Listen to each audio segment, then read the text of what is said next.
Hey, what's going on YouTube? Thanks for tuning back in.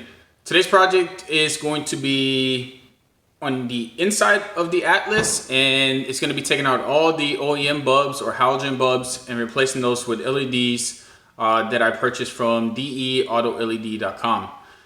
So just like any other video, here in a second, I'm going to turn around the camera. I'm going to show you what the kit consists of. Then I'm also going to show you what tools are required to tackle this project. And then last but not least, I'm going to show you from start to finish on how to properly install these LEDs. So with that being said, let's get to it. All right, so this is the kit right here. Believe it or not, yes, this is everything. 5 little packages for a Atlas. One thing I do love about this company, as you can already see, is that they mark each one, or label it, should I say, to let you know where which LED goes. I had other LEDs before I found this company that I purchased from a certain company, and they just send it in a whole box or little Ziploc bags, and then you have to try to figure out where they go, playing the guessing game. So the first one is going to be the sun visor and the glove box. Not going to take these out yet until I install them. But as you can tell, these are going to be for the sun visor, and this is going to be for the glove box. Next is going to be the dome LEDs. Dome LEDs, it's 7 in here. Then the puddle LEDs, 2 of them, one for the driver, one for the passenger. Now all these are white, and the trunk, but the trunk I put last because there's a warning label on here from the company that I'm going to read out to you. Footwells, the Footwells, I made those blue, or I ordered them in blue, is because there are features or components within the radio and the cluster that are blue. So to match it, I went with blue. Now going into the trunk ones. So trunk, they are white, but this little warning label, I'm going to read it out. It says, "Be careful when installing this LED. The resistors could break if it snags the metal adapter in the housing." So here's a picture also shown, kind of hard to make out, but once you look at it really close, you can see exactly what they're talking about. "We're unable to warranty any LEDs due to user error. A good way to avoid this is to take the install slow and use something plastic to bend any parts of the metal adapter that might be in the way." And then if you got any kind of questions, you can contact them at their website or email.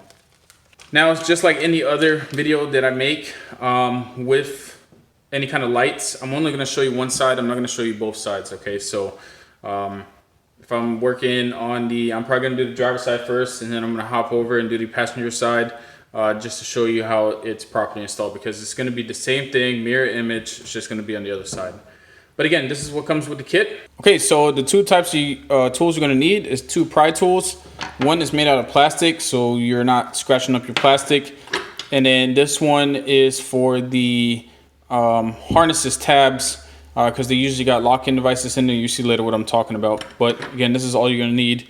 Okay, so the first one we're going to start on is on the trunk light, and then we're going to work our way to the front. Just keep in mind, with you having some of the doors open already, some of these bulbs do stay on. I pretty much turned all of them on via the car setting through the radio, but these did not turn off, so they're going to be a little warm. And the same thing may go for some of the other ones as you got the doors open. So just keep that in mind. Bulbs can be hot. Now, to take out this housing, you're going to have to find out where the notch is at. On this one, the notch is on the right-hand side. So all I'm going to do to take this housing out, I'm going to use my plastic pry tool, and I'm going to go in here and I'm just going to pop it out.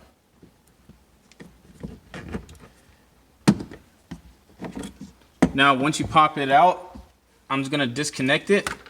Now there's 2 things you can do. You can just set it to the side and work on the other ones while this one cools down. But since I'll be working on this one, I'm going to go straight into it. Okay, now to get to the actual bulb, this is the tricky part, and you're going to run into the same problem with the Footwell lights if you have those. So I'm going to explain this one time on how to properly take this out without breaking any of these plastic pieces. Now, this casing right here, or this housing, is made out of aluminum. So with this being aluminum, you have the luxury to manipulate it and bend it how you need to bend it. So the first thing I'm going to do right here, there are little plastic pieces, and this holds the aluminum case secure. So you're gonna have to pry these open. All I'm gonna do is I'm gonna pry into it and then try to bend it just a little bit. Not too much, but just enough to release it from the tabs. And the tricky part now is you have to do this on both sides. So you're probably gonna have to go a couple times back and forth until it actually comes out.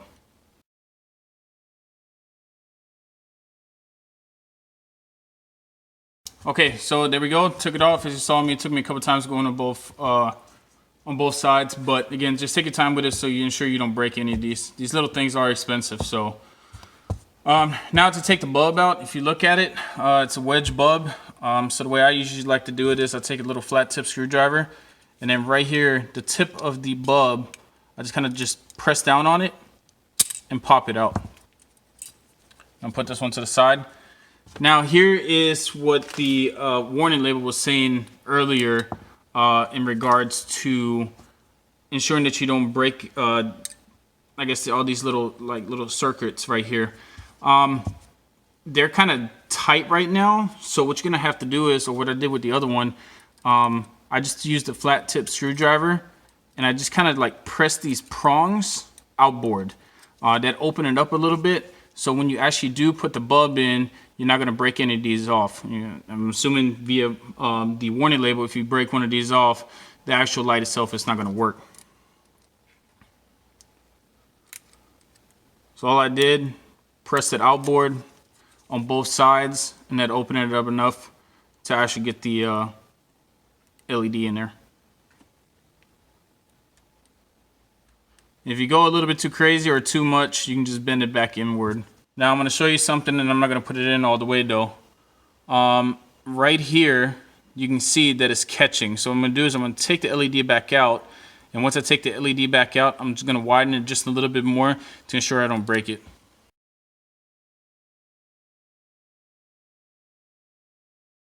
Okay, now I'll put it in. Now I'm going to ensure that this works first though, because there is a certain way you need to put this bulb in. So if you put it in the wrong way, then all you're going to have to do is you're going to have to take it back out and flip it. So before I put this casing back on, I'm just going to plug it in to see if it actually works. If it doesn't work, I'm going to pull the bulb out, flip it around, and then try it again. All right, so the bulb actually works and we're good. So I can put the housing back on there.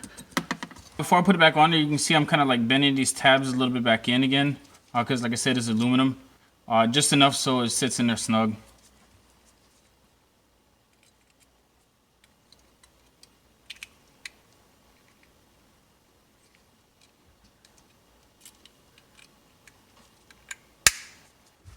Okay, now since everything's put back together, all we're gonna do is gonna plug it back in, and the same way we took it out, we're gonna do reverse order of putting it back in. So since we pried it out like this and then pulled it down, we're gonna put it in on the left-hand side facing up, just like such, and then it's gonna pop it into place.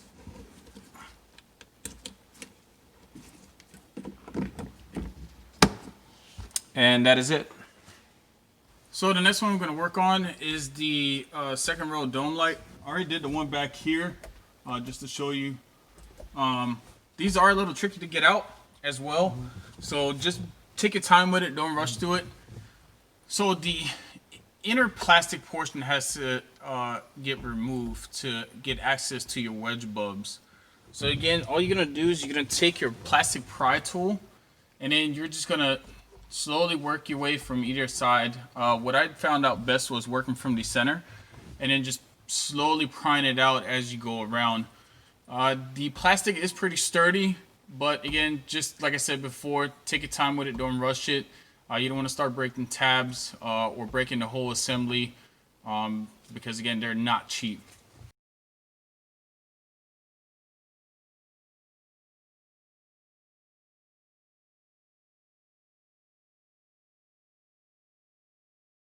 Okay, so the next thing we're gonna do, I already removed one of them, is removing these wedge bulbs. They are a little tricky. You can try to come in from the back, or what I just did with this one, I just came in from right in here and just popped it out. Like I said, either or, it doesn't really matter. It's gonna get popped, it's gonna come out no matter what. Just keep in mind though, I'm gonna use a plastic tool rather than a screwdriver like I did for the back, just due to the fact that they are still plugged in, and if you shorten something, you may have the possibility of blowing the bulb or a actual fuse in the vehicle. So to mitigate that, use a plastic tool. Now just All we're gonna do is you're gonna take 2 LEDs and then you're just gonna put them in place. Now, just ensure you put them the right way in there, because if you don't, they may or may not work. So before I actually put this cover back on there, I'm gonna plug it in. I'm gonna try to turn it on. If it works, good. If not, just take it out and then flip it and then put it back in. All right, so this one doesn't work, so I need to take it back out and rotate it.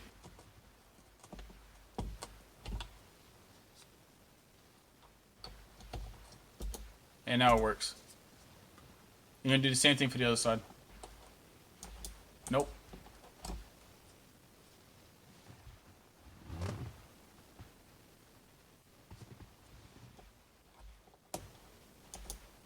There we go. Now put the cover back on, and then that's pretty much it. So just ensure that the cover lines up. Best way to do it is, this side is gonna have 2 tabs on it. 2 tabs right beside each other, and they're gonna go on this side right here. So you're not actually flip-flopping it and then trying to put it in there and may possibly break one of these tabs. Put it in, just line it up, and then just firmly press on it.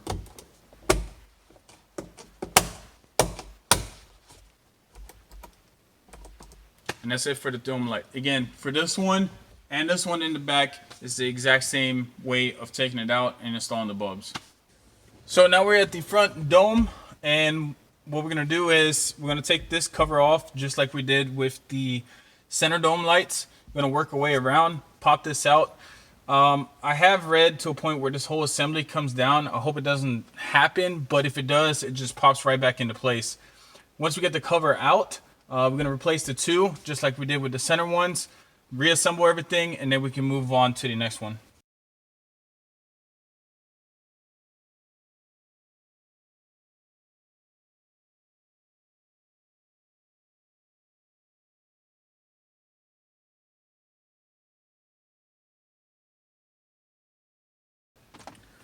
Okay, so the whole assembly came out just like I was hoping it was not going to happen. But again, like I said, it just pops right back into place. So I'm gonna take the rest of this cover off and then go from there.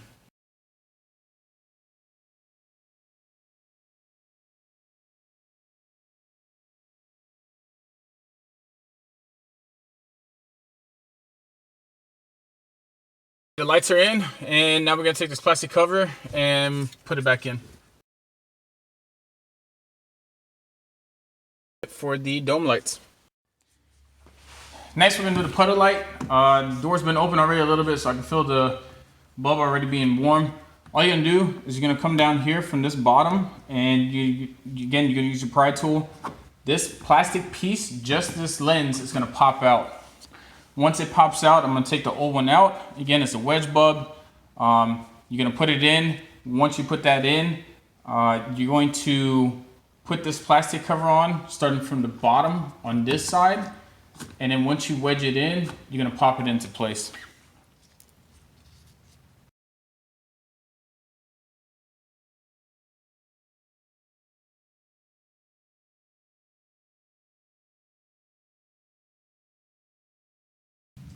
So now what you're gonna do with this lens, you're just gonna start from the back over here, put it into place, making sure that these notches are within these tabs. If they are, then you're just gonna rotate it up and pop it into place.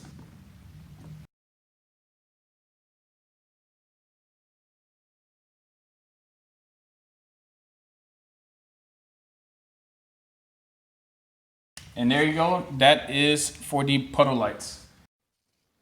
Okay, so here's the Footwell light. Not too much to talk about because this light is the exact same concept as the trunk light. Once you pop it out, you're just gonna have to take that metal housing or aluminum housing off, replace that bulb, put the new one in, put the housing back on there, and then just plug it back in and then put it back into place. So again, the only thing I will point out though is, depending if it's the driver or passenger side, just make sure you find the notches on the outboard portion on the passenger side. You're just gonna come in, pop it out, and then like I said, it's the same concept as the trunk light. All right, so real fast. I said it would be the exact same way as the back, and it is, like I said, I already did the driver's side. The driver's side harness gives you more slack. So once you take this out, the whole assembly comes out, plus extra wire from the harness on the driver's side. Now, unfortunately, the way my Atlas is set up, and yours might be set up the same way, where they didn't give you enough slack to actually pull the housing out and then unplug it. So you may have to go in between, use one of these little pry tools, the smaller ones, and then as you go in, you're gonna have a little bit of room to go on one side, but you won't have room to go on the other side of the harness to release it. So with the harness, I pushed it in just with my finger, just like such, and then came in and pressed down the other side of the tab, and then just popped it out. Okay, so that may be one issue that you may run into as well. If you don't, good on you. If you do, that's the way I mitigated to get this out. All right, so last one is the glove box. This one is gonna be probably a really tight area, so it's gonna be too hard to record. But if you look at it, it's the exact same concept as the Footwell and as the trunk. So you're gonna pop it out and use the same procedures. All right, so there we go, start to finish. Just showed you how to replace those halogen interior lights with those nice white crisp LEDs. If you liked the video, hit that like button. If you got something to say about the video, you can do so below in the comment section. And then last but not least, hit that subscribe button and turn on those notifications, because here in the next couple weeks, I'll be posting some more videos that may assist you. Now, before I truly let you go though, stick around to the end, watch the credits, because I put together some before and after pictures just to show you what the difference looks like. Also down below, I put their link. So if you would like to purchase this kit, all you have to do is click it and it'll be specifically for this vehicle. Now, other than that, that's pretty much it. Truly, YouTube, until next time, take it easy.